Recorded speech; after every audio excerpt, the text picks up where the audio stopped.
Bismillahirrahmanirrahim. Assalamualaikum warahmatullahi wabarakatuh. Perkenalkan, saya Khairiyah, mahasiswi Magister Komunikasi Penyiaran Islam Universitas Islam Negeri Sunan Kalijaga, Yogyakarta. Yang terhormat Bapak Dr. Rama Kertamukti, selaku dosen pengampu mata kuliah Semiotika Media dan Analisis Wacana pada Program Komunikasi Penyiaran Islam Pasca Sarjana UIN Sunan Kalijaga, Yogyakarta. Pada kesempatan ini, izinkan saya menyampaikan hasil belajar saya, yakni terkait analisis wacana kritis model Pandik dalam berita politik dalam portal berita kompas.com. Gibran tak masalah jika dicap pengkhianat karena menjadi cawapres Prabowo. Nah, adapun latar belakangnya adalah media massa berfungsi sebagai penghubung informasi yang berperan sebagai penyampai aspirasi kepada masyarakat. Media massa memiliki peran dalam penyebaran dalam informasi yang melibatkan proses yang berkembang menjadi sebuah pengetahuan, yang pada gilirannya membentuk pemahaman baru terhadap suatu wacana. Media massa berfungsi juga sebagai sarana hiburan. Media berperan dalam mengubah pola pikir masyarakat. Masyarakat dengan mudah dipengaruhi oleh arah opini yang telah digiring media untuk relasi antara wacana dan juga kekuasaan. Sebelum masuk ke pembahasan, alangkah baiknya kita mengetahui dulu apa sih analisis wacana kritis itu? Analisis wacana kritis adalah studi linguistik yang membahas wacana bukan dari unsur kebahasaan saja, melainkan juga mengaitkannya dengan konteks. Adapun tujuan utama dari analisis ini adalah membuka kesamaran yang ada dalam suatu wacana. Analisis wacana kritis diartikan juga sebagai tidak adanya media massa yang sepenuhnya netral. Media bukanlah suatu aturan yang bebas. Media juga subjek yang mengkonstruksi realitas, lengkap dengan pandangan, bias, dan juga pemihaknya. Pada analisis wacana ini, saya ingin menganalisis wacana dan ingin mengetahui motif atau ideologi tersembunyi pada teks berita Gibran tak masalah jika dianggap atau dicap sebagai pengkhianat karena akan menjadi cawapres Prabowo. Pada pembahasan ini, saya akan mencoba menganalisis struktur wacana yang terdapat pada berita politik pada berita politik pada portal kompas.com yang berjudul Gibran tak masalah jika dicap sebagai pengkhianat karena jadi cawapres Prabowo. Untuk memperjelas pemahaman dari isi teks berita yang akan saya sampaikan, tentu di sini ada rumusan masalah. Di sini saya mengangkat rumusan masalahnya adalah bagaimana konteks wacana berita politik Gibran dicap sebagai pengkhianat karena jadi cawapres Prabowo dalam teori Pandik. Analisis wacana kritis menurut Pandik. Analisis wacana Pandik adalah sebuah upaya atau proses untuk memberi penjelasan dari sebuah realitas sosial yang dikaji oleh seseorang atau kelompok dominan, yakni masyarakat, yang kecenderungannya mempunyai tujuan untuk memperoleh apa yang diinginkan. Analisis ini juga melihat bagaimana struktur sosial yang ada dalam masyarakat dan bagaimana kognisi atau pikiran kesadaran yang membentuk dan berpengaruh terhadap teks yang dianalisis. Pendekatan analisis wacana kritis oleh Pandik. Kerangka wacana terdiri atas 3 struktur yang membentuk satu kesatuan. 3 unsur tersebut adalah struktur makro, superstruktur, dan struktur mikro. Struktur makro merujuk pada semua makna yang ada pada tema atau topik dalam wacana. Superstruktur merujuk pada semantika wacana, Sedangkan struktur mikro merujuk pada makna setempat yang ada pada wacana, dapat digali dari aspek semantik, aspek sintaksis, stiliska, dan retorika setempat. Teknik pengumpulan data. Di sini ada dua teknik pengumpulan data. Yang pertama, teknik pengumpulan data. Teknik ini adalah memahami dan menganalisis data yang diperoleh dari berita harian Kompas mengenai kasus politik.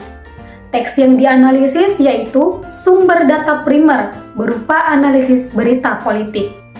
Ini langsung dengan proses membaca dan memahami dari artikel Kompas tersebut. Sedangkan yang kedua ada teknik analisis data. Analisis teks terdiri dari beberapa struktur tingkatan yang masing-masing saling mendukung. Ada 3 tingkatan dalam analisis teks kritis, yakni struktur makro, superstruktur, dan struktur mikro. Nah, selanjutnya kita akan mencari dan mengklasifikasikan kalimat dan maknanya sesuai dengan 3 unsur di atas. Unsur apa saja tadi? Yang pertama ada struktur makro, yang kedua superstruktur, dan yang terakhir struktur mikro. Struktur makro model Pandix mencakup makna umum suatu berita yang dapat dianalisis melalui tema atau topik yang diangkat. Berdasarkan pemaparan berita tersebut, yang menjadi tema ataupun topiknya adalah Gibran dicap sebagai pengkhianat. Kompas.com berupaya membentuk judul dengan makna implisit bahwa Gibran adalah korban yang dianggap mengkhianati partai PDIP. Superstruktur yakni kerangka suatu teks yang terdiri dari pendahuluan, isi, penutup, ataupun kesimpulan. Superstruktur pada berita ini memanfaatkan judul sebagai elemen yang mencerminkan isi berita dan merangsang minat pembaca untuk mendalami informasi yang disajikan. Berita yang diterbitkan Kompas.com pada tanggal 26 Oktober 2023 berjudul Gibran tak masalah jika dicap pengkhianat karena jadi cawapres Prabowo. Adapun isi beritanya di sini adalah Gibran dicap sebagai pengkhianat karena tidak mengikuti arahan Ketua Umum PDIP dan karir politiknya sebagai kader PDIP berakhir. Sedangkan penutup atau kesimpulan dari teks berita ini sesuai dengan wacana yang kita gali yaitu menurut Pandix adalah keluarnya kader atau berhentinya atau berpindah dan beralihnya ke partai politik lain merupakan hal biasa dalam politik. Struktur mikro. Struktur mikro mempunyai beberapa elemen. Yang pertama ada latar, detail, maksud, dan praanggapan.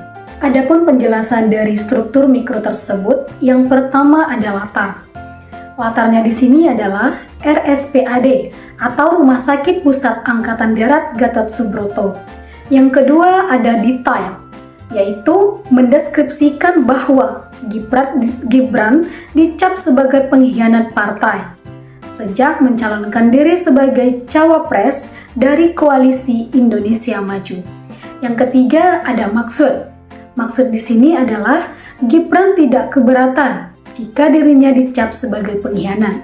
Dan yang keempat adalah praanggapan, yaitu PDIP merasa dilangkahi bahkan dihianati oleh pilihan langkah politik keluarga Jokowi, yakni Gibran.